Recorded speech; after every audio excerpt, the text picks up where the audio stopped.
ஒரு வீட்டில் கணவன் மனைவி பிள்ளைகள் எல்லாம் மகிழ்ச்சியாக இருக்காங்க. திடீரென்று கணவர் வேலை வாய்ப்பின்றி தவிப்பதை மனைவி உணர்கின்றார். அதனால் எப்பொழுதெல்லாம் கணவர் வேலைக்காக அலைந்து திரிந்து பல நாடுகளுக்கோ அல்லது பல ஊர்களுக்கோ செல்லும் பொழுது குழந்தையெல்லாம் தூங்க வச்சுட்டு அந்த அம்மா இறைவன்கிட்ட வேண்டுவாங்க, கடவுளே எங்கள் மீது இரக்கமாயிரும், எங்களது குழந்தையை ஆசீர்வதியும், கணவனுக்கு எப்படியாவது ஒரு வேலை கொடுங்க, இல்லைன்னா எப்படியாவது ஒரு லாட்ரி டிக்கெட்டாவது எங்களை வின் பண்ண செய்யுங்க அப்படின்னு சொல்லி ஜெபம் பண்ணுறாங்க. அப்படியே நாட்கள் கடந்து செல்கின்றன. திடீரென்று அவங்க வீடு, அவர்களுடைய காரு எல்லாம் விற்க வேண்டிய ஒரு சூழ்நிலை வருது. மீண்டுமாக அந்த தாயார் குழந்தைகள் எல்லாம் தூங்க வச்சுட்டு கடவுள்கிட்ட வேண்டுறாங்க, இயேசுவே ஒரே ஒரு லாட்ரி கிடைச்சதுன்னா என் கணவன் நினைச்ச ஒரு வேலை கண்டிப்பாக கிடைச்சிரும், அந்த லாட்ரி எப்படியாவது எங்களுக்கு விழுமாறு உங்களை நோக்கி வேண்டுகிறோம் அப்படின்னு சொல்லி அந்த அம்மா இரண்டாம் முறையாகவும் ஜெபிக்கிறாங்க. திருப்பியும் கொஞ்ச நாள் கடந்து செல்கின்றது. மூன்றாவதாக அந்த அம்மா கடவுள்கிட்ட கோவப்படுறாங்க, ஐயா கேட்ட உடனே கொடுப்பேன்னு சொல்றீங்க, தட்டுங்கள் திறக்கப்படும் சொல்றீங்க, கேளுங்கள் கிடைக்கும் சொல்றீங்க, உங்கள்கிட்ட எத்தனை தாட்டி கேட்டேன், என் மேல உங்களுக்கு இரக்கமே இல்லையா, நான் அப்படி என்னதான் பாவம் செஞ்சேன் அப்படின்னு சொல்லி கடவுள்கிட்ட போய் கோபமா பேசுறாங்க. அப்ப கடவுளுக்கே பொறுக்க முடியல, அவரே வந்துட்டாரு. அந்த தாயார்கிட்ட, அம்மா நீ கேட்கறது சரிதான், ஆனா நீ முதல்ல அந்த லாட்ரி டிக்கெட் வாங்கணும்லம்மா, அதையும் நானா வாங்க முடியும் அப்படின்னு சொல்லி கடவுள் கேட்பார். அன்பாண்டவர்களே, நாம் வாழக்கூடிய இந்த உலகத்தில் நமக்கு அனைத்தும் கிடைக்க வேண்டும் என்று நினைப்போம். ஆனால் அதற்கான உழைப்பை நாம் கொடுக்கின்றோமா என்று பார்த்தோமானால் அது கேள்விக்குறியாக தான் இருக்கிறது. நான் காலையில் வந்தவுடன் நமது பாசமிகு பங்கு தந்தையை பார்க்க சென்றிருந்தேன். அங்கே அருட்பணி ராயப்பன் அவர்கள் இருந்தார். அவர் தந்தையை பற்றி பேசி கொண்டிருக்கும் பொழுது அவருக்காக ஜெபம் செய்யுங்கள் என்று அனைவரிடமும் கேட்டுக்கொண்டிருந்தார். அப்ப அவர் ஃபாதரை பத்தி சொல்லும் பொழுது அவருக்கு உடல்ல நிறைய நோய்கள் இருக்குது, அவருக்கு நிறைய கஷ்டங்கள் இருக்குது. ஆனா கோயில் விஷயம் வந்துச்சுன்னா அவர் எப்பொழுதுமே எதுக்குமே தயங்க மாட்டார். மக்களை பார்க்க வேண்டும் என்று ஒரு சூழ்நிலை ஏற்பட்டால் அனைத்தையும் பொறுத்து கொண்டு அவர் சென்று அந்த மக்களுக்காக தனது நேரத்தை செலவிடுவார் என்று அவர் தந்தையை பற்றி மிக அழகாக கூறினார். அன்பாண்டவர்களே, இத்தகைய நற்பண்புகள் நற்குணங்களை நாமும் பெற வேண்டுமானால் என்ன செய்ய வேண்டும் என்றுதான் இன்றைய நாளின் வாசகங்கள் நமக்கு தெளிவுபடுத்துகிறது. நாளைக்கு தீபாவளி, எல்லாம் பட்டாசு வெடிக்கணும்னு ஆசையா இருப்பாங்க. ஆனா தீபாவளி கடைசியில எதுக்கு வந்துச்சு அப்படின்னு சொல்லி பார்த்தோமானால் நிறைய பேருக்கு அது தெரியாமலே இருக்குது. பட்டாசு வெடிச்சு கொண்டாடுறது தான் தீபாவளி அப்படின்னு சொல்லி நினைச்சிட்டு இருப்பாங்க. ஆனால் அது ஏன் வந்துச்சு அப்படின்னு சொல்லி பார்த்தோம்னா, தீமை ஒரு நாள் நிச்சயமாக அழியும் என்பதை உணர்த்தக்கூடிய ஒரு நிகழ்வாகவே அந்த விழாவானது ஒளியின் விழாவாக கொண்டாடப்பட்டது. ஒரு நாள் நிச்சயம் நீதி கிடைக்கும், ஒரு நாள் தர்மம் வெல்லும், ஒரு நாள் நிச்சயமாக தீமை அழிக்கப்படும், அதை மக்கள் யாவரும் உணர வேண்டும், ஒளி என்றென்றும் மக்களுக்கு வீசப்படும் என்பதை எடுத்துக்காட்டவே இந்த விழாவானது வந்தது. ஆனா நம்ம வாழ்க்கையில தீபாவளி எப்படி இருக்கு? அடுத்தவன் எப்படா வீழ்வான், எப்ப அவன் வாழ்க்கையில தோல்வி பெறுவான், எப்ப அவன் வாழ்க்கையில கஷ்டம் வரும், எப்ப அவன் தான் நினைச்சதெல்லாம் கிடைக்காம கஷ்டப்படுவான், அப்ப உள்ளுக்குள்ள நமக்கு ஒரே சந்தோஷம், எப்பா நினைச்சது நடந்துருச்சுடா, எப்படியோ கஷ்டப்பட்டான்டா சாமி அப்படின்னு சொல்லி நம்ம பிறரது துன்பத்தில் இன்பம் காண பல நேரங்களில் ஆசிக்கின்றோம்.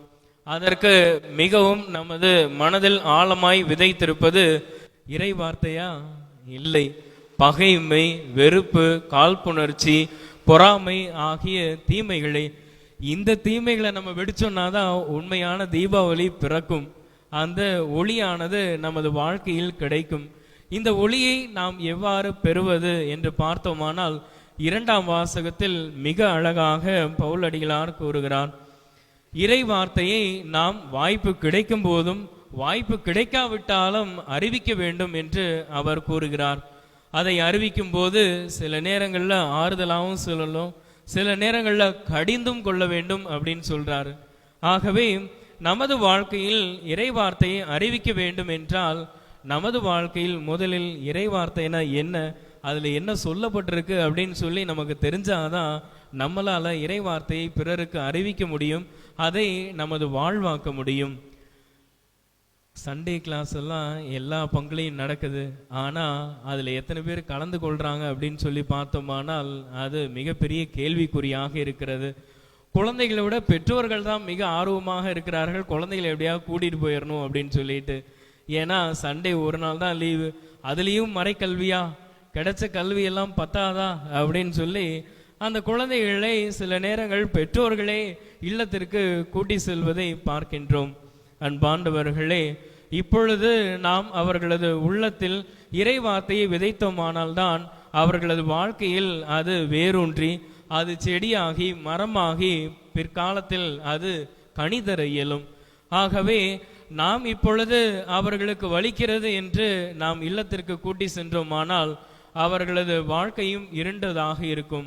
முதல் வாசகத்தில் மோசே கையை எப்பொழுதெல்லாம் உயர்த்தி இருந்தாரோ அப்பொழுதெல்லாம் அவர்கள் வெற்றி பெற்றார்கள், அவர் தளரும் பொழுது அவர்களுக்கு தோல்வி நேரிட்டது. ஆகவே நமது பிள்ளைகளுக்கு கை வலிக்குது அப்படின்னு சொல்லி நம்ம அவங்கள கீழே விட சொல்லக்கூடாது, மாறாக நம்ம அவங்கள தாங்கி பிடிக்கணும். மக்களே, நீ இதுக்கு போகணும், இதுக்கு போனா உன்னுடைய அறிவு வளரும், ஞானம் வளரும், கொஞ்ச நேரம் தானே, கொஞ்சம் அட்ஜஸ்ட் பண்ணி இரு அப்படின்னு சொல்லி பெற்றோர்களாகிய நீங்கள் தான் அவர்களுக்கு அறிவுரை கூட வேண்டும், அவர்களை கிறிஸ்துவில் வளர செய்ய வேண்டும். நீங்களே அதற்கு ஒரு தடைக்கல்லாக இருந்தீர்களானால் பின் எவ்வாறு அவர்கள் கிறிஸ்துவத்தில் வளர்வார்கள்? ஆகவே அன்பாண்டவர்களே, யாரெல்லாம் தளர்வுட்டு இருக்கிறார்களோ, யாரெல்லாம் தங்களது வாழ்க்கையில் துன்பத்தை சந்திக்கிறார்களோ அவர்களுக்கு நாம் மறு கிறிஸ்துவாக மாறி அவர்களுக்கு ஆறுதலையும் அன்பையும் கொடுக்க முடிகிறதா என்று சிந்தித்து பார்ப்போம். ஒரு ஸ்கூல்ல தீபாவளி கொண்டாட்டத்தை நடத்தினாங்க. அப்பொழுது அங்க இருக்கக்கூடிய தலைமை ஆசிரியர், இந்த வருடம் தீபாவளியை நாம் கொஞ்சம் வித்தியாசமாக கொண்டாடுவோம், நீங்க எல்லாம் வீட்டில் பட்டாசு வாங்குவீங்க நிச்சயமா, அந்த பட்டாசு வாங்குற காசுல இருந்து கொஞ்சம் எடுத்துட்டு வாங்க, நம்ம ஏழை பிள்ளைகளுக்கு உதவுவோம் என்று அவர் ஒரு புதிய சிந்தனையை கொடுத்தார். அப்ப குழந்தைங்கள்லாம் வீட்டில் போய் அப்பா அம்மாட்ட, அப்பா பட்டாசு வாங்குற காசுல இருந்து எனக்கு ஒரு 100 ரூபாயோ 50 ரூபாயோ 10 ரூபாயோ கொடுங்க என்று அவர்கள் கேட்க தாய் தந்தையும் அவர்களுக்கு மகிழ்வாக கொடுத்தார்கள். அந்த குழந்தைகள் கொடுத்த பணத்தை வைத்து, தொகையை வைத்து அவர்கள் பல பரிசு பொருட்கள், உணவுப் பொருட்கள் வாங்கி ஆதரவற்றோர், அனாதை இல்லம், கண் பார்வையற்றோர் ஆகிய அனைத்து கைவிடப்பட்ட இல்லங்களுக்கும் பல பொருட்களை வாங்கி கொடுத்தார்கள். அதை கண்ட அந்த பிள்ளைகள் மிகவும் மகிழ்ச்சி அடைந்தார்கள். ஏன்னா இது பேசாம ஒரு பட்டாசு வாங்கி வெறும் பேப்பரை வேஸ்ட் பண்றதை விட இந்த மாதிரி 4 பேருக்கு உதவியை செய்தது அவர்களுக்கு மிகவும் பெருமிதமாகவும் மகிழ்வாகவும் இருந்தது. மேலும் அந்த இல்லங்களிலிருந்து வந்த பல முதியோர்கள், கைவிடப்பட்டோர், அனாதை குழந்தைகள் வந்து அந்த குழந்தைகள்கிட்ட தேங்க்யூ அப்படின்னு சொல்லி அழுதுகிட்டே சொல்லும் பொழுது அது இன்னும் அந்த குழந்தைகளுக்கு மிகவும் மெருகூட்டக்கூடிய வண்ணமாக, மகிழ்ச்சி அளிக்கக்கூடிய வண்ணமாக, பலருக்கு நன்மை இன்னும் நான் செய்ய வேண்டும் என்ற ஆர்வத்தை தூண்டிய ஒரு நிகழ்வாக இருந்தது. அன்பாண்டவர்களே, நாமும் கிறிஸ்துவை ஏற்றுக்கொண்டவர்களாக மாறினோமானால் நமது நன்மைக்காக மட்டும் நாம் உழைக்காமல் பிறரது நன்மைகளுக்காகவும் நம்மால் உழைக்க முடியும். இவ்வாறு ஒரு ஊர்ல கேண்டிசம் கிளாஸ் நடந்துகிட்டே இருக்கிறது. ஆனா குழந்தைகள் வந்து வரமாட்டேங்கிறாங்க, ஏன்னா சில நேரங்கள்ல அவங்களுக்கு போர் அடிக்குது அப்படின்னு சொல்லி இருந்தாங்க. அப்போ ஒரு சிஸ்டர் வந்து ஒரு செல்வந்தரோட வீட்டுக்கு அழைத்து சென்று அங்கே கொஞ்சம் இடம் வசதியெல்லாம் இருந்ததுனால அங்கே போய் மறைக்கல்வி சொல்லிக் கொடுக்கலாம் அப்படின்னு சொல்லி கூட்டிகிட்டு போகிறாங்க. கூட்டிகிட்டு போனோடனே அந்த செல்வந்தரும் நிறைய பட்டாடைகள், உடைகள், உணவு ஆகிய அனைத்தையும் கொடுக்குறார். அதனால் குழந்தைகளும் மகிழ்ச்சியாக வராங்க. ஆனால் ஒரு பையன் மட்டும் கிளாஸுக்கு வரதே இல்லை. உடனே அந்த சிஸ்டர் அவன்கிட்ட போய் கேட்டாங்க, ஏன்டா கிளாஸுக்கே வர மாட்டேங்கிற, எல்லாரும் வராங்கல்ல, உனக்கு உணவும் நாங்கள் கொடுக்குறோம், உடையும் கொடுக்குறோம்ல அப்படின்னு சொல்லி கேட்கும் பொழுது அந்த சிறுவன் சொன்னானா, சிஸ்டர் என்னோட ட்ரெஸ்ஸு கிழிஞ்சிருச்சு, அதனால் நான் அங்கே எப்படி வர்றது, என்னை எல்லாம் கேலி செய்வாங்களே அப்படின்னு சொல்லி அவன் கூறும் பொழுது அந்த சிஸ்டர் போய் அந்த செல்வந்தர்கிட்ட சொல்கிறாங்க, ஐயா இந்த மாதிரி ஒரு பையனுக்கு ட்ரெஸ்ஸு கிழிஞ்சதுனால அவனால் வர முடியலை, உங்களால் ஏதாவது உதவி செய்ய முடியுமா அப்படின்னு கேட்கும் பொழுது, நிச்சயம் செய்கிறேன் அப்படின்னு சொல்லி அந்த சிறுவனை அழைக்கின்றார்கள்.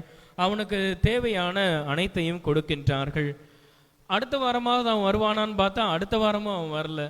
என்னடா அப்படின்னு சொல்லி கேட்டா, திருப்பியும் நான் விளையாடும் போது என் ட்ரெஸ்ஸு கிழிஞ்சிருச்சு, அதனால நான் வரல அப்படின்னு சொல்றான்.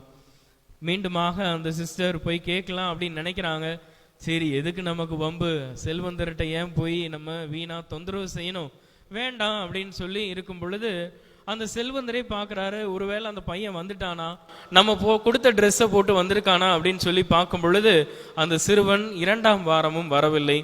அதனால் அந்த செல்வந்தர் கேட்குறாரு, சிஸ்டர் என்ன ஆச்சு அப்படின்னு கேட்கும் பொழுது சிஸ்டர் சொல்கிறாங்க, ஐயா நீங்கள் கொடுத்த ட்ரெஸ்ஸை திருப்பியும் கிழிச்சிட்டான், அதனால தான் அவன் வரமாட்டேங்கிறான் அப்படின்னு சொல்லும் பொழுது அந்த நபர் மீண்டுமாக ஒரு புத்தாடை எடுத்து கொடுக்கின்றார்.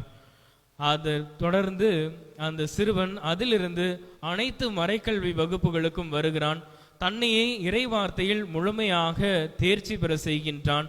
இறுதியில் அவன் இறைவார்த்தை பணிக்காக தன்னையே ஆப்பிரிக்கா நாட்டிற்கு ஒப்பு கொடுத்தான். அவர்தான் ராபர்ட் அப்படின்னு சொல்ற ஒரு இளம் நபர். ஆகவே நாம் செய்யக்கூடிய பல முயற்சிகள் ஒரு முறை தோல்வி பெற்றால் நாம் மறுமுறை அதை செய்ய மறுக்கின்றோம். எதுக்கு வீணாக இந்த மாதிரி ஒரு முயற்சியை செய்ய வேண்டும் என்று நாம் மனம் தளர்ந்து நாம் எவ்வாறாக வாழ்ந்தோமோ அவ்வாறாகவே வாழ நாம் ஆசிக்கின்றோம். நமது வாழ்க்கையில் எப்பொழுதுமே 2 இதுக்கு தான் போராட்டம். ஒன்று அறிவு, இன்னொன்று ஆசை. எப்பொழுதுமே அறிவு தான் விட்டு கொடுத்துக்கிட்டே இருக்கும். நம்ம நிறைய எதுக்கு ஆசைப்படுவோம், ஆனால் அந்த ஆசைக்கேற்ற நாம் அறிவை நாம் பயன்படுத்துவோம். குறிப்பாக குழந்தைகளுக்கெல்லாம் என்ன பிடிக்கும்? பாவக்காய், பீர்க்கங்காய், கத்திரிக்காய் சொன்னாலே எல்லாம் அருவருப்பாக இருக்குது. ஆனால் பிடிக்கிறதெல்லாம் என்னது? மோமோ, அப்புறம் என்னென்னமோ சொல்லுவாங்க, சாண்ட்விச், இந்த மாதிரி நிறைய ஃபாரின் ஐட்டம்ஸ்லாம் நிறைய பேருக்கு பிடிக்கும், சிக்கன், பர்கர் அந்த மாதிரி. ஆனால் அந்த ஆசை அவர்களை கட்டுப்படுத்துகிறது, அதற்கு ஏற்ப அறிவும் அவர்களுக்கு விட்டு கொடுக்கின்றது. ஆனால் உண்மையான அறிவுக்கு நாம் வழி கொடுத்தோமானால் அறிவு நிச்சயமாக நமக்கு சொல்லும், இதை டெய்லியும் சாப்பிட்டா என்ன ஆகும்? டெய்லியும் சாப்பிட்டா எப்பயாவது ஒரு நாள் நிச்சயமாக நோய் வரும். அதுக்கு மேலே டாக்டர் சொல்லுவாங்க, இதுக்கு மேலே நீ இதை சாப்பிடவே கூடாது அப்படின்னு சொல்லுவாங்க. அதுக்கப்புறம் நம்ம ஆசை என்னதான் நம்மை கட்டுப்படுத்தினாலும், அறிவு நமக்கு வழி கொடுத்தாலும் நம்மையே நாம் பாதாளத்தில் தான் இட்டு சென்று கொண்டிருப்போம். ஆகவே அறிவு எப்பொழுதெல்லாம் தெளிவு பெறுகிறதோ அங்கே நாம் ஆசையை விட்டு கொடுக்க வேண்டும். நான் நல்லா படிக்கணும்னு நினைப்போம், ஆனால் என்ன ஒரு ஆசை? எப்பயுமே மொபைல் பார்க்கணும், அப்பா அம்மாவோட விளையாடணும், ஃப்ரெண்ட்ஸோட பேசணும் அப்படின்னு சொல்லிட்டு இருந்தோம்னா ஆசை வெறும் ஆசையாகவே அழிந்து விடுமே தவிர அது ஒரு நாளில் நிச்சயமாக ஒரு சரித்திரமாக மாறாது. ஆகவே நாம் ஆசைக்கு அதிகமான இடத்தை கொடுக்கின்றோமா அல்லது அறிவுக்கு அதிகமான இடத்தை கொடுக்கின்றோமா? அறிவுக்கு ஏற்றாற்போல் நமது ஆசையை வளர்த்து கொள்ள வேண்டும். நாம் நல்லதை உண்ண வேண்டும், நல்லதை கற்க வேண்டும் என்பதில் நாம் ஆசித்தோமானால் நிச்சயமாக நல்ல ஒரு நிலைக்கு வருவோம். அப்பொழுது நம்மை பார்க்கக்கூடிய நபர்கள் நம்மை பார்த்து தங்களது வாழ்க்கையை மாற்றிக்கொள்ள வேண்டும் என்று நினைப்பார்கள். அதுவே உண்மையான கிறிஸ்தவத்தின் வாழ்க்கையாக இருக்க வேண்டும். ஒரு சிஷியன் ஒரு குருவிடம் போய் கேட்டானா, ஐயா இந்த உலகிலேயே மிகப்பெரிய பாவம் என்ன அப்படின்னு சொல்லி அவன் கேட்டானா. அப்ப அந்த குருவானவர் சொன்னாரா, நீ கிறிஸ்தவன் என்று சொல்வதே மிகப்பெரிய பாவம் என்று சொன்னானா. அப்ப அந்த சிஷியனுக்கு தூக்கி வாரி போட்டுருச்சு. ஐயா அதுக்காக தானே நான் உங்ககிட்ட சிஷியனா இருக்கேன், நீங்களே இப்படி சொல்லலாமா அப்படின்னு சொல்லி கேட்கும் பொழுது, நீ கிறிஸ்தவன் என்று நாவால் அறிக்கையிட்டால் பத்தாது, உனது வாழ்க்கையை பார்த்து உனது செயல்களை பார்த்து பிறர் இவன் கிறிஸ்தவன் என்று கூறும் பொழுதே அந்த வார்த்தைக்கு முழுமையான அர்த்தம் பிறக்கும். ஆகவே நான் வெறும் கிறிஸ்தவன் என்று சொல்லிக்கொண்டு கோயிலுக்கு வராமையோ அல்லது நம்ம பல முயற்சிகளில் ஈடுபடாமலோ இருந்தோமானால் அது முழுமையான கிறிஸ்தவன் என்ற பொருளுக்கு அர்த்தமற்றதாக இருந்துவிடும். ஆகவே அன்பாண்டவர்களே, முழு கிறிஸ்துவாக நாம் இருக்க வேண்டும் என்றால் இறை வார்த்தையை முழுமையாக அறிய வேண்டும், அதை பிறருக்கு கற்பிக்க வேண்டும். குறிப்பாக குடும்பத்தில் உள்ள குழந்தை அனைவர்களுக்கும் இந்த ஞானத்தை நீங்கள் விதைக்க வேண்டும். அவர்கள் எப்பொழுதெல்லாம் தளர்வுற்று மோசேயை போல அவர்கள் விழ நேரிடுகிறதோ அப்பொழுது நீங்கள் தான் அவர்களை கைதூக்கி அவர்களை வழிநடத்த வேண்டும். அவ்வாறு வழி நடத்தினீர்களானால் நற்செய்தி வாசகத்தில் வந்த அந்த கைம்பெண்ணை போல அவர்கள் விரைவாக என்னதான் தடைகள் வந்தாலும், என்னதான் அவர்கள் கேட்டது கிடைக்காமல் போனாலும் விடாமுயற்சியோடு அவர்கள் தங்களது வாழ்க்கையில் எதிர்நோக்கி காத்திருப்பதை நோக்கி அவர்களால் பயணிக்க முடியும். இந்த எதிர்நோக்கின் பயணிகளாக தான் நாம் யாவரும் எந்நாளும் வாழ வேண்டும். ஆகவே இத்தெய்வீக திருப்பலியில் நாம் அனைவரும் எந்த ஒரு நிலையிலும் சோர்வுற்று நாம் விழுந்து விடாமல் மன உறுதியோடு நாம் போராடக்கூடிய ஆற்றலையும் அருளையும் வேண்டி இத்திருப்பலியில் சிறப்பாக மன்றாடுவோம்.